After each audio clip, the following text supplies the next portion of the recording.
Good day there, folks. Welcome back to another episode of Carltim Pal-lisades. Today we've got the wonderful Conrad. KLINKHAMMER, right? Yes, sir.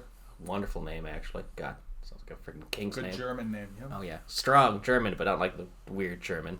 Oh, yeah, he's here to talk to us. We're talking to him today about the real estate industry. He's got experience with that. Find out some stuff. All right.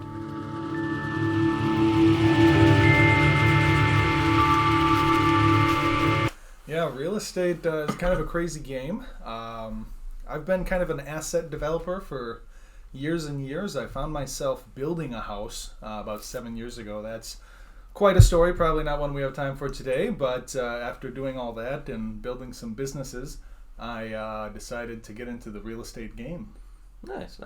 So what kind of, do you have to take classes to get that? How do you get licensed for all that? How do you get your start? Yeah, so to get into real estate, you do have to have a license. So the first thing you do is you go take a 45-hour course, and then you have to take a series of tests. They've got the national and the state test.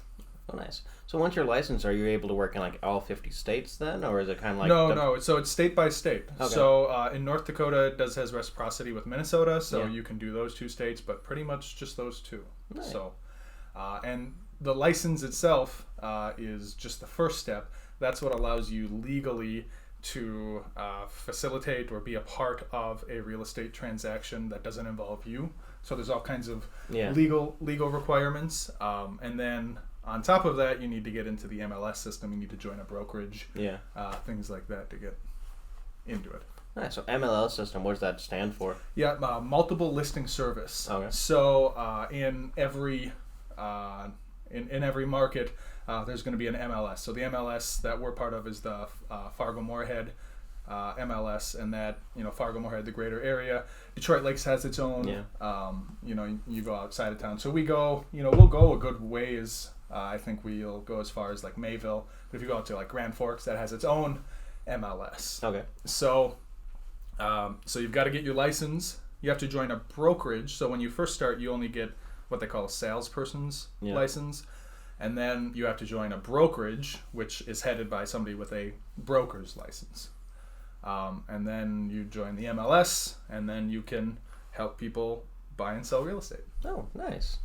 So, any kind of weird stories from buying and selling houses? What's the weirdest thing you've ever walked in on? When somebody's like, "Hey, can you sell my house?" Yeah, weird stories.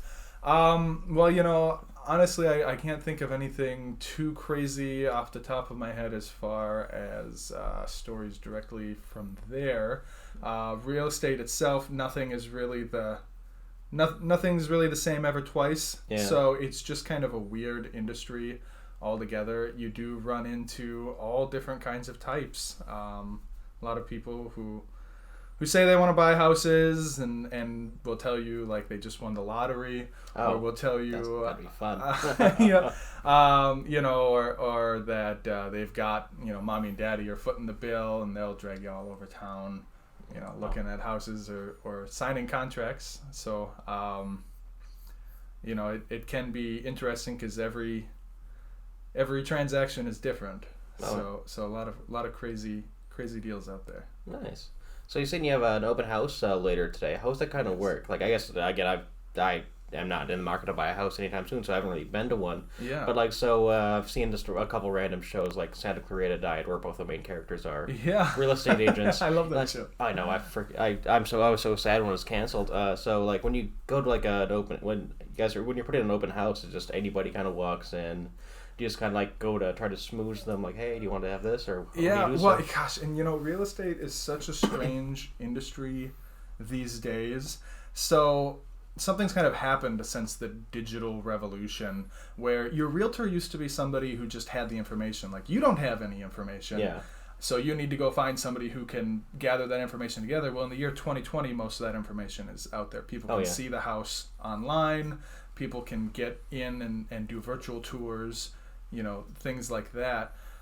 So the whole industry has kind of changed. Open houses used to be, where you would be able to actually see the house, right? Without the house being open, how would you know what's going on, and how would you meet a realtor, right? So again, the market has changed a lot in that way too, because There's so many of us in the Fargo Moorhead area. There's 900 realtors, maybe more. Yeah, so everybody has a brother and 2 friends. Yeah. who's in real estate. So I think the primary reason for open houses, at least used to be, so that you could go out and meet a realtor, and so that you could see the inside of the house. Yeah. And that continues to be maybe the biggest reason that people go to them, but they're not what they used to be, and they're not the same. They're not run kind of in the same way. Yeah. So you put out the shingle, and frankly, a lot of the times you get people who their realtors were just too busy to show them the house on their time. So it's a lot of the times it's just kind of a service to the seller, so that that house can be shown, and a lot of times it's the neighbors just showing up to say hi. Oh, nice. So do you think, like, with the internet age and, like, all the information about the house being available online nowadays, everything from pictures to almost virtual walkthroughs, does that make your job almost harder or easier when it comes to, like, actually trying to sell? So it makes it different. Yeah. And I think, and there's a lot of realtors who try to run their business like it's still 1992. Yeah. And kind of one of the big insights that I've walked away with, working in this industry, is that yes, it's true, the information is out there. The information is everywhere, but knowledge is still very rare, right? So you can be awash in all of this data, but synthesizing that into coming up with the right decisions and even asking the right questions yourself on what is, for everybody, the biggest, most people, it's the biggest purchase of their life. Yeah. Largest asset they're going to own. It's the most important thing that they're going to own. Well, you need an advisor for that, right? Like, you don't want to just go out there. Yes, you have the information, but you don't know what information is relevant. You don't know you don't know what you don't know. Yeah. And so in the year 2020, a realtor really acts more as an advisor than as a salesperson, because you don't need somebody to, say, hey, look at how many rooms this has. Yeah. Hey, look at these curtains and those doorknobs. I'll bet you want to get in this house today. It's not a sales role as much as it is an advisor role, where it's like, okay, well, have you considered that in 10 years from now, this neighborhood's probably going to be like this? Yeah. Have you taken a look at the past data over here? Have you considered what you're paying per square footage? What's important to you? Where are you going to be? Things like that. Oh, that's really cool. Actually, that's not a thing I would have thought. That's you have to know so much information there. Well, and it is, and it's something I struggle with a lot, is that people who are in need of an advisor often aren't in a position to measure. Now, how should I say? Not people who are in need of an advisor often aren't in a position of judging what kind of an advisor they need, because they need an advisor on that topic. Oh yeah. Right? And so it's the same as when you're choosing a financial advisor, or when you're choosing a doctor or a lawyer. Like, you're not a lawyer, you don't know what kind of a lawyer you need. Yeah. How can you evaluate? That's the word I'm looking for.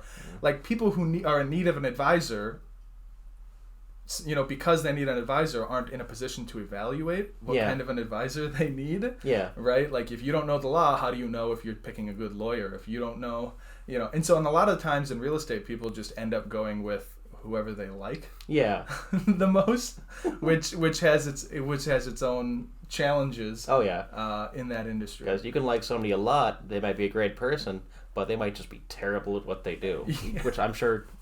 Yes. God. So do you have any like tips and tricks, like any kind of like advice to any like first time home buyers, maybe like how to find a good realtor, or like any kind of things they can kind of do to make the whole process easier? Yeah, so I would definitely say, if you're a first time buyer, that means you don't have anything to sell. Yeah. So something a lot of people don't realize is that the system is kind of closed in by the MLS. There are things that happen outside of the MLS. We call them FSBOs, for sale by owners. Yeah. But for the most part, everything's in the MLS. So when it's in the MLS, the sellers have already agreed to pay for their realtor. Yeah. For their representation, the person selling their property. So they've already agreed to that. They can't get out of that. And because of license law, they can't, nobody can come in and take that money unless it's another realtor. That's how the licensing law works. That's why you have to have a license to profit from a real estate transaction. Yeah. So basically, that commission is already built in. There's no way around it. You can't avoid it. It's already being paid. So if you're buying, the seller has already paid for you to have representation. Yeah. For you to have an advisor and an advocate. And unfortunately, what a lot of buyers do is they walk in and they hire the same representative the seller has to represent them in that purchase. And while that's fine to do, it doesn't have to be done. So if you are planning on buying or even thinking about buying, and this sounds like a sales pitch, and I don't know how else to say it, and because I genuinely mean it, Yeah. hire a realtor. Yeah. You don't have anything to sell. They're not going to cost you anything. Yeah. Right? You're buying. So when you're buying, you're not paying for it, and it's already going to come out of the transaction. The transaction is guaranteed to have that. Hire a realtor on spec. Yeah. And have that person working for you. So interview 2 or 3 of them. Find one who seems like they know what they're talking about. Yeah. Not just showing you the curtains and the doorknobs, but really understands real estate, understands what the investment is. Hire them, and don't be afraid to push them for information, push them for knowledge, ask them to be teaching you, and don't be afraid to fire them. Oh yeah. Right? Like if they're not doing their job, start the hiring process over again. Oh yeah, like they're doing you a service. Like you're trying to find a house, you're trying to find someone that'll hopefully jumpstart your life to the next level. Yes, if they're not doing a good enough job, find somebody who can do that job. Yes. Yep. Yes. And it's very much a hiring and firing process. So a lot of people, who may not have experience in business, who maybe have never actually hired somebody before, they should really try to think of it from that process of interviewing in order to hire somebody and making sure that the person you've hired is doing their job.